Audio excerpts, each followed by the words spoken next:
దొండకాయ ఫ్రై చేస్తున్నానండి. వాటికి కావాల్సిన పదార్థాలు ముందుగా దొండకాయలు శుభ్రం కడిగి ఇలా రెండుగా కోసుకుంటే సరిపోతుందండి. ఇలాగా మన గుత్తి వంకాయ టైప్లో రెండు బద్దలు కోస్తే సరిపోతుంది. నూనె, ఉప్పు, కరివేపాకు, ఎండుమిర్చి, పచ్చి కొబ్బరి తురుము, వెల్లుల్లిపాయలండి, పసుపు, కారం, ఆవాలు, జీలకర్ర. ముందుగా వెల్లుల్లిపాయలు ఒక్క ముక్క దంచుకోవాలండి. కుక్కర్ తీసుకోవాలి. కుక్కర్లో కోసి పెట్టుకుని ఒకే ఒక విజిల్ రానివ్వాలండి.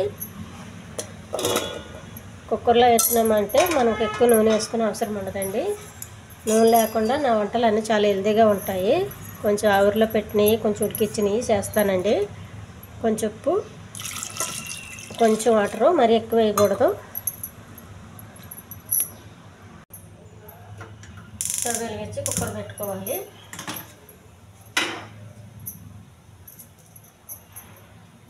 మూత పెట్టేయాలండి.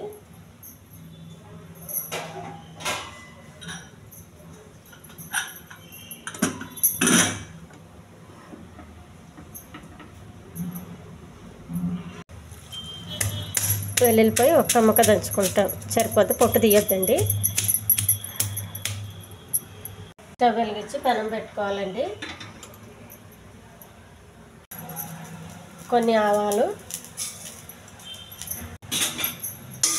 దోరగా ఎగించాలండి. ఈ తాలింపు అంతా ప్లేట్లో తీసుకోవాలండి.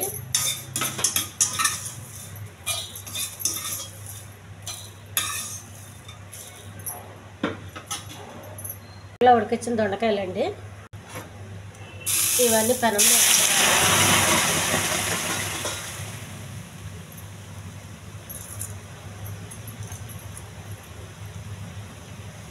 కొంచెం పసుపు అండి,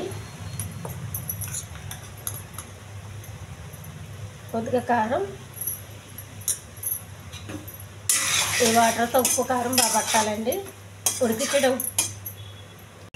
ఉడికించేటప్పుడు ఉప్పు వేసాను కాబట్టి ఉప్పు అవసరం లేదండి. మనకు కావాలంటే మళ్ళీ కొంచెం వేసుకోండి. ఉప్పు అయితే అంత మంచిది కాదు. నేనైతే ఉప్పు చాలా తక్కువ వేస్తాను. మీరు కూడా ఉప్పు తక్కువ వేసుకోండి.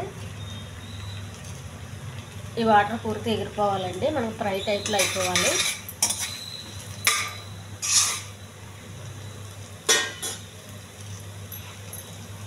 పచ్చి కొబ్బరి తురుము, చేసి పెట్టుకున్న తాలింపండి. ఈ ఛానల్ నచ్చితే సబ్స్క్రైబ్ చేయండి.